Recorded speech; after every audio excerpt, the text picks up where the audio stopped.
कहा जा रहा है उपेंद्र कुशवाहा को कि आप ही को जाना हो तो चले जाइए। माननीय मुख्यमंत्री जी कह रहे हैं कि उपेंद्र कुशवाहा से प्रेम करते हैं। अब प्रेम की परिभाषा नई परिभाषा है। कोई भी व्यक्ति किसी से प्रेम करता है तो उसके नज़दीक जाना चाहता है, और यह जो प्रेम है उसमें कहा जा रहा है हम प्रेम करते हैं लेकिन तुम भाग जाओ। हमने कहा है कि हम ऐसे नहीं जाने वाले।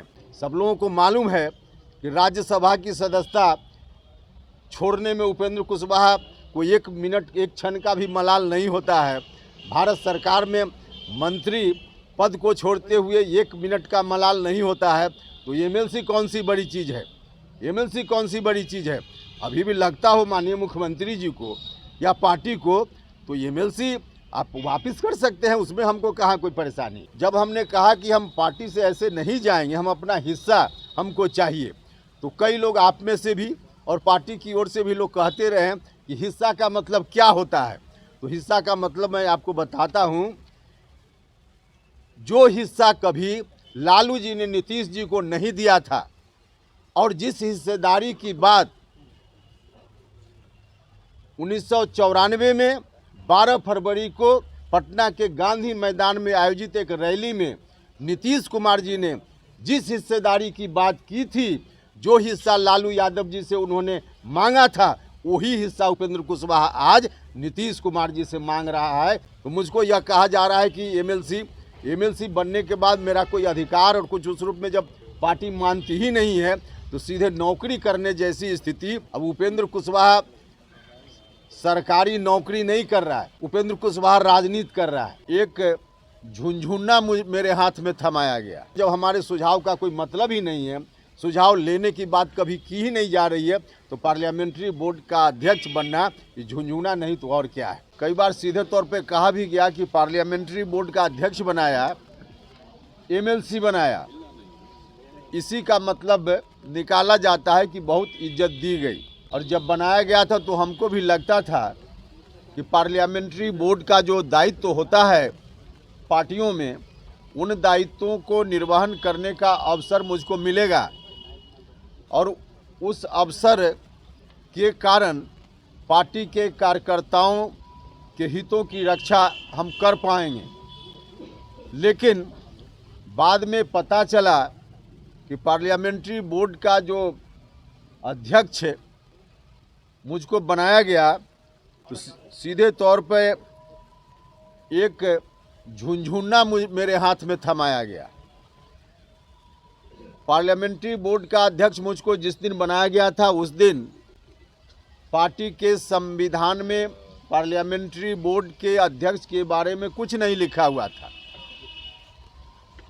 बाद में संशोधन जरूर हुआ संविधान में, और उस संशोधन के हिसाब से उसमें यह बात लिखी गई कि पार्टी के राष्ट्रीय अध्यक्ष संसदीय बोर्ड के अध्यक्ष एवं सदस्यों का मनोनयन करेंगे। राष्ट्रीय अध्यक्ष मनोनीत करेंगे पार्लियामेंट्री बोर्ड के अध्यक्ष को भी और पार्लियामेंट्री बोर्ड के सदस्यों को भी। और पार्लियामेंट्री बोर्ड का अध्यक्ष राष्ट्रीय अध्यक्ष मनोनीत करेंगे, यह बात तो समझ में आती है, लेकिन पार्लियामेंट्री बोर्ड के सदस्यों के मनोनयन का भी कोई अधिकार पार्लियामेंट्री बोर्ड के अध्यक्ष को नहीं रहेगा। यह बात पार्टी के संविधान में संशोधन के बाद भी यही स्थिति है। अब पार्लियामेंट्री बोर्ड का हम अध्यक्ष बन गए और उसके बाद हम सदस्य भी मनोनीत नहीं कर सकते हैं, इसका क्या अर्थ है? और ठीक है कि मनोनीत करने का अधिकार हमको नहीं दिया, लेकिन 2 साल में आपने स्वयं भी तो हमारे साथ जो पार्लियामेंट्री बोर्ड कमेटी होती, उस कमेटी के सदस्यों का मनोनयन नहीं किया और मेरे हाथ में अधिकार भी नहीं दिया। सीधे पार्लियामेंट्री बोर्ड का अध्यक्ष मुझको बना दिया गया। तो यह संवैधानिक स्थिति पार्टी के अनुसार मेरी पार्लियामेंट्री बोर्ड के अध्यक्ष होते हुए आज भी यही है, जहां हम एक मेंबर भी नहीं बना सकते। यह तो पार्टी के संविधान की बात हुई। अब व्यवहार में देखिए, पार्लियामेंट्री बोर्ड के अध्यक्ष या बाकी पूरी कमेटी यदि होती तो उसका अधिकार होता है, उसका काम होता है, उसका फंक्शन होता है कि जब भी पार्टी में किसी भी चुनाव के संदर्भ में उम्मीदवारी का चयन करना हो, तो पार्लियामेंट्री बोर्ड बैठकर उस पर विचार करता है एक तो कमेटी ही नहीं तो पार्लियामेंट्री बोर्ड बैठकर विचार क्या करे। लेकिन व्यक्तिगत रूप से पार्लियामेंट्री बोर्ड के अध्यक्ष होने के कारण कोई सुझाव कभी मुझसे मांगा गया हो तो इसकी भी आवश्यकता नहीं समझी गई। कई चुनाव हुए, विभिन्न विधानसभा क्षेत्रों में उपचुनाव हुए, एमएलसी के चुनाव हुए, स्थानीय निकाय से जो एमएलसी का चुनाव होना था उसमें उम्मीदवार चयन करने की स्थिति आई। बाकी जो विधानसभा कोटा से एमएलसी या राज्यसभा के सदस्यों की उम्मीदवारी, कई मौके आए जहां पार्लियामेंट्री बोर्ड की भूमिका हो सकती थी, लेकिन पार्लियामेंट्री बोर्ड के अध्यक्ष रहने के बावजूद कभी पार्टी की ओर से मुझको बुलाकर पूछा तक नहीं गया कि इसमें किसको उम्मीदवार बनाया जाए या नहीं बनाया जाए। हाँ, हमने खुद कई बार सुझाव अपनी ओर से जरूर जाकर दिया, माननीय मुख्यमंत्री जी को भी और राष्ट्रीय अध्यक्ष जी को भी, लेकिन हमारे सुझाव पर कभी कोई ध्यान नहीं दिया गया। हमको बुलाकर सुझाव लेने की बात तो दूर रही, जो हमने सुझाव दिया उस पर भी कभी पार्टी ने ध्यान नहीं दिया। और सुझाव देने के क्रम में सिर्फ एक चीज़ हम चर्चा करेंगे, अगर हमारी बात गलत होगी तो राष्ट्रीय अध्यक्ष जी खंडन कर सकते हैं, प्रतिक्रिया दे सकते हैं या माननीय मुख्यमंत्री जी भी बोल सकते हैं। हमने एक बात सुझाव के रूप में जब जब मौका आया विधान परिषद के सदस्यों के मनोनयन चयन के लिए उम्मीदवारी के बारे में या राज्यसभा, तब तब हमने कहा कि पार्टी में जो हम लोग पटना में एक्टिव रहते हैं रोज़, जो कुछ नेता, हम आम कार्यकर्ताओं की बात नहीं कर रहे हैं, राज्य स्तर के नेता जो एक्टिव रोल अदा करते हैं पार्टी में रोज़मर्रा के काम में, पार्टी कार्यालय में या बाकी प्रदेश में संगठन को देखने में, उसमें एक व्यक्ति अति पिछड़ा समाज का होना चाहिए जो इस तरह से एक्ट करे कि अति पिछड़ा समाज के लोगों को बिहार भर में लगे कि हमारा भी कोई आदमी डिसीजन मेकिंग प्रोसेस में पार्टी में है, एक जगह पर जहां हमको उचित हिस्सेदारी या हमारे हितों की रक्षा की जा सकती है। हमने कहा कि अभी वैसा कोई नहीं है। माननीय मंत्री लोग हैं या एमएलए हैं या एमपी हैं तो अपने अपने क्षेत्रों तक सीमित हैं, लेकिन कोई एक व्यक्ति उस तरह से जो वास्तव में लीडर के रूप में बिहार के स्तर पर दिखे, क्योंकि लीडर बनाना पड़ता है और लीडर बनाना का मतलब है कि कोई व्यक्ति किसी को लीडर नहीं बना सकता है, उसमें लीडरशिप का क्वालिटी होना चाहिए।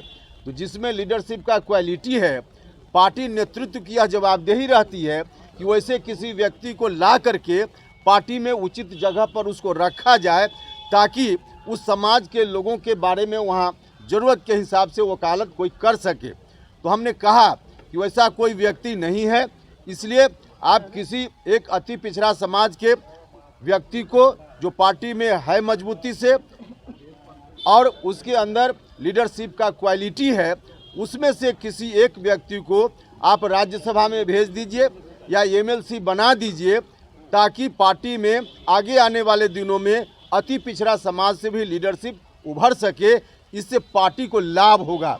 हमने यह बात उनसे कही, जब मौका आया सुझाव का तो हमने उनसे यह बात कही। अति पिछड़ा समाज में हम यह नहीं करें कि पार्टी में लोग नहीं हैं, बहुत सारे लोग हैं, माननीय मंत्री लोग हैं, राज्यसभा में सदस्य हैं, लोकसभा में हैं, विधायक हैं, लेकिन अधिकांश लोग या तो अपने अपने क्षेत्रों तक उनकी जवाबदेही सीमित रहती है या माननीय मंत्री भी हैं तो उनके बारे में भी तो आप सब लोगों ने देखा ही है कि किस तरह से उनका अधिकार अपने विभाग में अधिकारी जो हैं वही चलाते हैं। माननीय मंत्री जी का कितना चलता है, अभी से 1.5 साल पहले 2 साल पहले एक बार ट्रांसफ़र का एक मुद्दा आया था तो अति पिछड़ा समाज के एक माननीय मंत्री जी ने तो इस्तीफा देने तक की बात कर दी थी।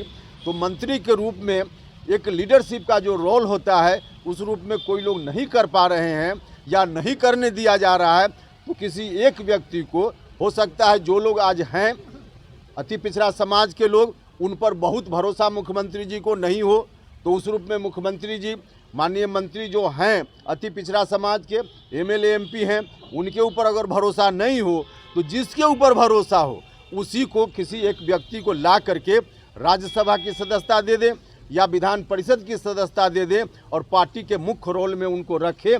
इससे दल को फायदा होगा। हमको दिख रहा था उसी वक्त से कि अति पिछड़ा समाज के लोगों में थोड़ा जो आकर्षण पार्टी के प्रति था वो आकर्षण घट रहा है। तो इस ख्याल से मैंने सुझाव दिया था पार्टी की मजबूती के लिए यह काम करना चाहिए, लेकिन इस तरह के सुझावों पर भी कोई ध्यान नहीं दिया गया और स्थिति आपके सामने है।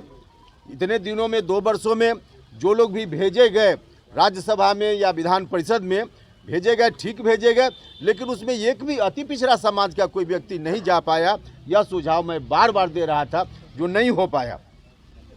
अब इस स्थिति में यह कहना कि पार्लियामेंट्री बोर्ड का अध्यक्ष बना करके हमने बहुत इज्जत दे दी, पार्लियामेंट्री बोर्ड का अध्यक्ष होने से जब हम लोगों के हितों की रक्षा ही नहीं कर सकते हैं, कभी किसी ज़रूरत पर समय पर जब हमारे सुझाव का कोई मतलब ही नहीं है, सुझाव लेने की बात कभी की ही नहीं जा रही है, तो पार्लियामेंट्री बोर्ड का अध्यक्ष बनना ये झुंझुना नहीं तो और क्या है। जो दूसरी बात कही जाती है कि एमएलसी बनाया।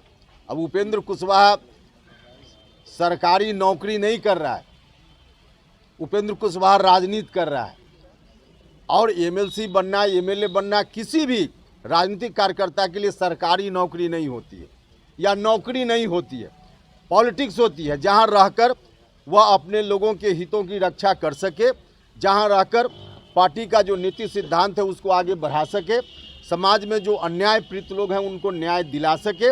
इस काम में मजबूती से कोई व्यक्ति जो भी एमएलसी का पद है या बाकी और जो पद है, वह पद कोई लक्ष्य नहीं होता है, वह साधन है, साधन नहीं है। उस साधन का इस्तेमाल करके अपने लोगों को या जो ज़रूरतमंद लोग हैं या जिसके लिए पार्टी राजनीति करती है वैसे दबे कुचले शोषित पीड़ित लोगों को न्याय दिलाया जा सके। इस काम के लिए कोई भी पद, चाहे एमएलसी का हो, एमपी का हो, एमएलए का हो, तमाम पद जो है एक साधन के रूप में होता है, साध्य नहीं है। तो मुझको यह कहा जा रहा है कि एमएलसी बनने के बाद मेरा कोई अधिकार और कुछ उस रूप में जब पार्टी मानती ही नहीं है तो सीधे नौकरी करने जैसी स्थिति, और कह रहे हैं कि वही तो एमएलसी पद को मैं मान रहा हूँ कि लॉलीपॉप मुझको एक थमाया गया। और लॉलीपॉप सब लोगों को मालूम है कि राज्यसभा की सदस्यता छोड़ने में उपेंद्र कुशवाहा को 1 मिनट 1 क्षण का भी मलाल नहीं होता है। भारत सरकार में मंत्री पद को छोड़ते हुए 1 मिनट का मलाल नहीं होता है। तो एमएलसी कौन सी बड़ी चीज़ है, एमएलसी कौन सी बड़ी चीज़ है। अभी भी लगता हो माननीय मुख्यमंत्री जी को या पार्टी को तो एमएलसी आप वापस कर सकते हैं, उसमें हमको कहाँ कोई परेशानी, कर सकते हैं। या पार्लियामेंट्री बोर्ड का अध्यक्ष ही है तो उनको लगे तो वापस कर सकते हैं, उसमें मुझको कोई परेशानी नहीं। इसके अतिरिक्त एक बात और, जो जब हमने कहा कि हम पार्टी से ऐसे नहीं जाएंगे, हम अपना हिस्सा हमको चाहिए, तो कई लोग आप में से भी और पार्टी की ओर से भी लोग कहते रहे कि हिस्सा का मतलब क्या होता है। तो हिस्सा का मतलब मैं आपको बताता हूं। जो हिस्सा कभी लालू जी ने नीतीश जी को नहीं दिया था और जिस हिस्सेदारी की बात 1994 में 12 फरवरी को पटना के गांधी मैदान में आयोजित एक रैली में नीतीश कुमार जी ने जिस हिस्सेदारी की बात की थी, जो हिस्सा लालू यादव जी से उन्होंने मांगा था, वही हिस्सा उपेंद्र कुशवाहा आज नीतीश कुमार जी से मांग रहा है। यही हमारी हिस्सेदारी है। इसी के लिए हम कह रहे हैं कि हम हिस्सा लेंगे, ऐसे नहीं जाने वाले। तो हम कहना चाहते हैं कि इस पर माननीय मुख्यमंत्री जी को विचार करना चाहिए और पार्टी के बारे में जो हम लगातार बोल रहे हैं, जितनी बात जो हम कर रहे हैं पार्टी की मजबूती के लिए कर रहे हैं, लेकिन अभी भी पार्टी की मजबूती की दृष्टि से कोई काम नहीं हो रहा है। और कहा जा रहा है उपेंद्र कुशवाहा को कि आप ही को जाना हो तो चले जाइए। हमने कहा है कि हम ऐसे नहीं जाने वाले हैं। तो एक तरफ माननीय मुख्यमंत्री जी कह रहे हैं कि उपेंद्र कुशवाहा से प्रेम करते हैं। अब प्रेम की परिभाषा नई परिभाषा है। कोई भी व्यक्ति किसी से प्रेम करता है तो उसके नज़दीक जाना चाहता है। किसी से कोई व्यक्ति प्रेम करे, भाई भाई से प्रेम करता है तो मन में यह भाव रहता है कि भाई जिससे हम प्रेम करते हैं उसके नज़दीक रहें। और यह जो प्रेम है उसमें कहा जा रहा है हम प्रेम करते हैं लेकिन तुम भाग जाओ, तुम भाग जाओ। अब पता नहीं इस प्रेम का क्या मतलब है।